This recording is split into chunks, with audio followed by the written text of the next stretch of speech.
This is the journey to one Africa. Is our leader or the leadership of South Africa, do you think that they're psychologically colonized?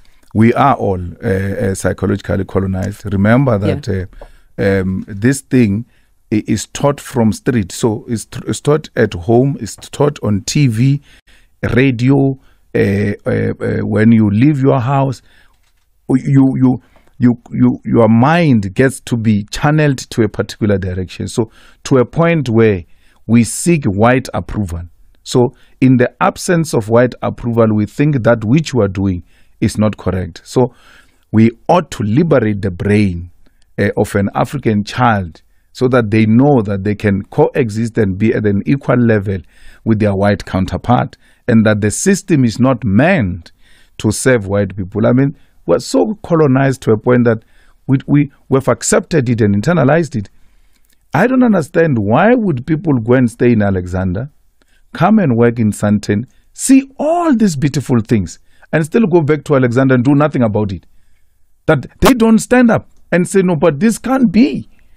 They are psychologically colonized to accept nonsensical arrangement they found and inherited from those who came before us. So that's why we've got this problem. That it shouldn't be Julius. It shouldn't be President Mandela.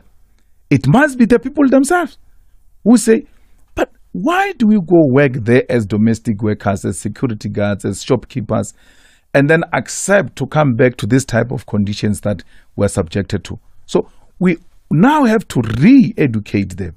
They must learn to unlearn to accept unacceptable things, that we can live the same life they live in town because the power is in our hands, where we just stand up and say, this is no longer acceptable. But that means that the leadership of this country stands for or is the caretaker of white privilege. They are administrators. They are completely, they don't know what they are doing.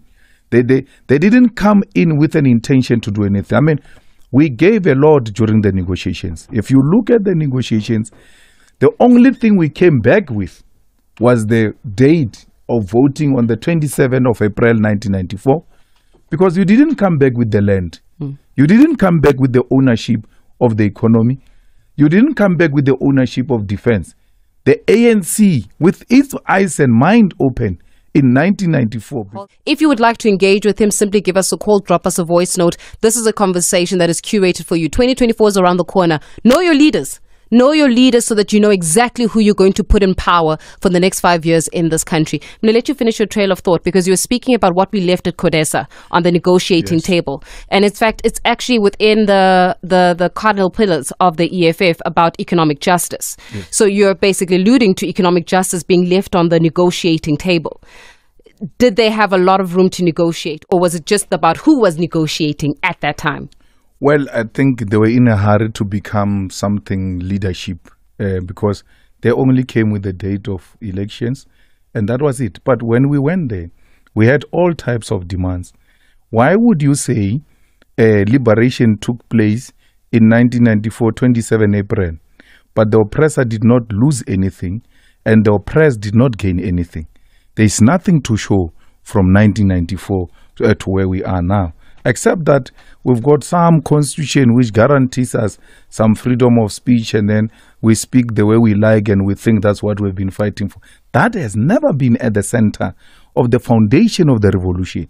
At the center of the foundation of the revolution was the land question. So the leadership went in there, negotiated, and Cyril Ramaphosa made this point one day in one of the NECs of the Youth League. He says to us, comrades, when we were negotiating there, already people were being offered shares in companies. A lot of them were beginning to receive shares of Vodacom. Vodacom was now coming into South Africa. Cell phones were going to be introduced. As people were negotiating freedom, people were negotiating the deals on the sideline of the negotiations. Which people? The leadership of the ANC. All of them? All of them. All of them. I mean, do you know that when the ANC came back into the country, and this is found in the biography of Trevor Manuel, when they arrived, first National Executive Committee of the ANC took place at Velgerlegen Farm, which is owned by Johan Rupert. They landed. Trevor said, let's go. They got into the cars, went into the farm. They actually realized later that they were driven into a meeting, first National Executive Committee of the ANC, into a farm of Johan Rupert. So when you talk capture, when you talk people who are negotiating, those are the people who are holding meetings at the farm of our oppressors. You speak about capture.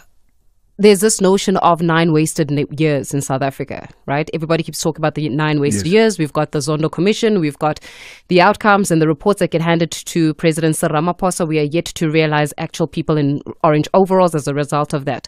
However, is the country still captured, in your opinion? And who is capturing South Africa currently? Well, there's no 9 wasted years. It's 30 wasted years. The ANC, since it came in, it was useless and wasted our time. Because South Africa is owned by the Oppenheimers. They inherited it from Cecil John Rhodes. Our country's existence and its reliability is on mining complex. The discovery of diamond, the discovery of gold, and they've not only owned South Africa, they own Southern Africa. So Zimbabwe, he even named after himself, he called it Rhodesia, and everywhere else. So those are the people who own and control South Africa. They make a decision as to who goes, who stays. Do they control the ANC? Come again? Do they control the ANC currently? They don't control it, they own it. For the past 30 years? They owned it when it landed. It landed in a farm of Johan Rupert. But then that also means that you were a president of a youth league that was owned by the Ruperts. That means that you were part of it because you were the ANC youth league president. That's why I was fighting inside. Yeah. I was not enjoying the soup. You can go into the youth league and check my history. I've never been to Rupert's house. I've never been to the latest capture, the Indians' houses. I've never been. I've always maintained a radical posture. If there is any house where I spend most of my time was in Soweto in Orlando at Winnie Mandela's house. I've never been part of a crew that got captured by white monopoly capital. I've got no relationship, none whatsoever, with white capital. But then if you differentiated or you differed in political ideologies, but also in who gets to benefit from what, why didn't you leave earlier? Why didn't you, when you found out about how captured the ANC was, or when you found out about who owned the ANC, right? You started political consciousness, from the age of 9 or so, right? With working Basupatsela. Yes. That's when you started your political ideologies. So you've been inculcated with politics from a very young age, which means that you were able to stand on your own. When you found out that Johan Rupert owns the ANC, why didn't you leave? No, why must I leave? I didn't leave the ANC, by the way. I know. Yeah, they expelled me. I was not going to leave. Only cowards leave. I fight from within. And I fight confronting the enemy directly, not in the corners. I fight from where it's supposed to be fought. I was not going to. From that 9 years, go and look at my track record in COSAS where I stopped Johannesburg, the whole of Johannesburg, demanding free education. I was very young at the age of 16, 17, stopping Johannesburg from Limpopo, not having a single relative to stay with, because I always believed that education is not a commodity. It can be sold the same way they sell bread and butter. At that age, I was fighting from within. I went into the leadership of the Youth League, introduced radical proposals on the land, on the economy, on accountable leadership, that corruption is at the center of what is destroying. There is little that we've gained from 1994. So I don't live, even in a personal relationship. I've got no history of living. So I don't live. I stay and fight from there, from the center, from where it matters the most. Let's talk a little bit about governance. You don't leave relationships. So anybody that has been with you must be saying, yes, he does not leave. Look, I want us to look a little bit when it comes to the relationship currently, because local government is where the EFF is getting its training for what it looks like perhaps at a national level, maybe perhaps even more dangerous terrain simply because of the contingencies and the contestations that are happening within local government level. But the ANC right now says that they want to divorce from the EFF when it comes to local government and politics, particularly coalitions. What do you think is at the heart of this breakdown of relationship? Is it because the ANC is saying you're corrupt, the EFF is saying nope, the ANC is very corrupt? What is at the heart of the breakup between the ANC and the EFF in coalition governance? You know, some things are so shocking. You just wake up in the morning and divorce people you never married to. We're never married to the ANC. We don't have any relationship with the ANC. We participate in the government of Ekurhuleni because we're invited by the mayor to do so. We're not invited by the ANC. He extended the invitation to the ANC as well. Remember, when we got invited, the ANC refused to send its own people for swearing in. And we said to the mayor, if they don't want to come, we've got people, we can take everything. So we have no relationship with the ANC, and we have no anti-nuptial contract or with accrual or without accrual, nothing of that sort, where you'll be able to say, in reference, this is what you agreed on. Why do you want to run away from what you agreed on? We have no relationship with the ANC. We are not corrupt.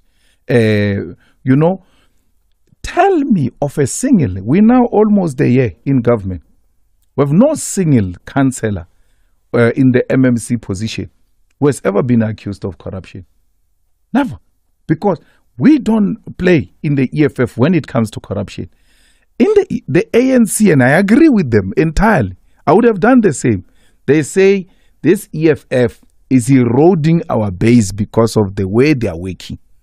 Their MMCs are hard at work, and they make the work of the ANC irrelevant amongst communities. That's why it's important to remove them, because they are an immediate threat of the ANC. Why? We share constituencies, and constituencies see them for what they are doing. I mean, a councillor of a ward councillor stays in a ward where there is a sewer blockage.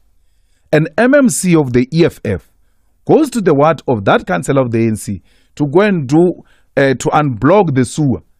The councillor of the ANC stops the MMC from unblocking the sewer.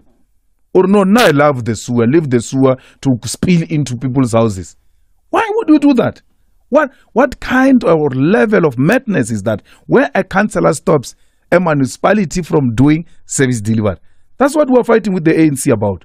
They are not happy with the service delivery work that is being done by the EFF in Joburg, in Ekurhuleni, in Mogale City, in Nelson Mandela, in eThekwini. They know you give them work, they will do it. One white woman, I saw, Vuyan was showing me on TikTok, one white woman saying, I will never vote for EFF. And then they said to her, why? Are everything they say they will do it. I know they will do it. That's why I can't vote for them. So she knows when the EFF says we'll take the land, we'll take it. When we say there will not be a single illegal dumping area in the municipality of the EFF, we'll do it.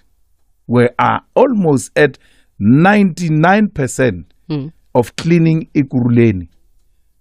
Simple things that took 30 years. We're doing it in less than a year, just to stay and live in a clean city, to clean after ourselves as a demonstration of self-love. We're being hated for that. Why are people not asking the ANC, if you say the EFF is corrupt, what did they do? Where have you opened a case against the EFF for its corruption? There's no such a thing. Because the EFF is making them irrelevant. So the best MMCs, look at the finances of Ekurhuleni, all in order under the EFF MMC of finance. Look at the track record of service delivery. And I'm happy, I mean, in a year's time, before elections, other researchers would have done a study and they will see that they are actually not bluffing. They are hard at work. So the EFF stands by the notion that you keep the members of the EFF accountable? Yes. You keep those that are in government accountable? Absolutely. I saw demonstrated even to much of the noise when it came to the EFF's 10th birthday celebration. Yes. There were certain councils that did not deliver, for example, on buses to bring people into the stadium and the agreements that they had made. Yes. On the other side, on the issue of accountability, let's talk a little bit about accountability on behalf of the deputy president of the EFF. Right? So you've got the Joint Committee on Ethics and Members' Interest that found that Floyd Shivambu, your DP, breached item 10.1.1 of the Code of Ethical Conduct and Disclosure of Members' Interests for the National Assembly and Permanent National Council. Of course, the member of the House had an imposition of a penalty reduction of 9 days' worth of salary, and that, of course, was related to the 180,000 that was paid to him in 2017 by Skameka Pty Limited. Right. There was a penalty because wrong was done. How then, if you are keeping your councils accountable, if you're keeping local government accountable, how then do you keep your DP accountable? Because this is clearly something was done wrong. How do you keep the same accountability and impose the same accountability to your Deputy President, Floyd Shivambu, as you would keep to anybody who's a member of the EFF? Yes. That thing you're talking about is us keeping him accountable, because I'm a member of that committee which found Floyd guilty and said, we're taking your 9 days salary. What more must I do? I've held him accountable. But he says, hold on, you are wrong. This is not donation, it's a loan. And no ethics code demand of us to disclose loans. That's why we've got so many loans. If they were saying we must declare loans,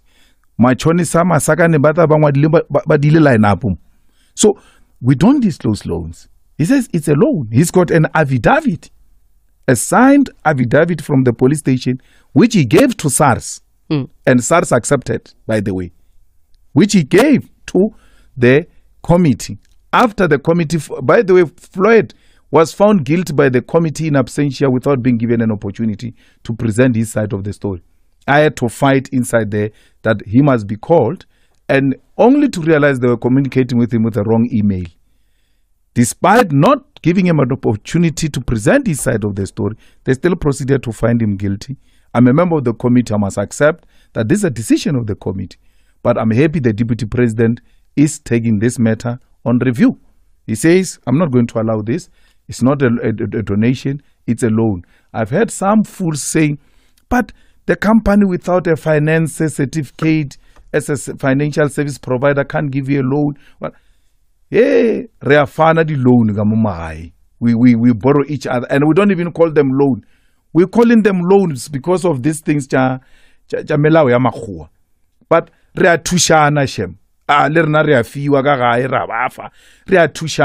so siblings help each other. So Floyd says, my brother gave me a loan and I'm going to pay for it. SARS accepted this explanation. Why not? So that's where we are. But all I'm saying is, this is EFF in the ethics committee holding a deputy president accountable. It's not the EFF that is going to court to challenge that decision. It's the individual who feel offended and aggrieved by that decision. And it is well within his right to go to court. I'm happy you didn't say VBS, because nowhere did Parliament say it took the money of VBS. There's no VBS anyway, which is proven that the noise that was made around VBS was actually man-made and concocted to want to drive a certain narrative to discredit the EFF. That has not been found in the EFF, in Floyd's case. It's him and his brother exchanging monies and then saying they owe each other. That's where we are. Well, I'm not on a witch hunt, so the good thing is that you're speaking to a journalist that reads. Yes, absolutely.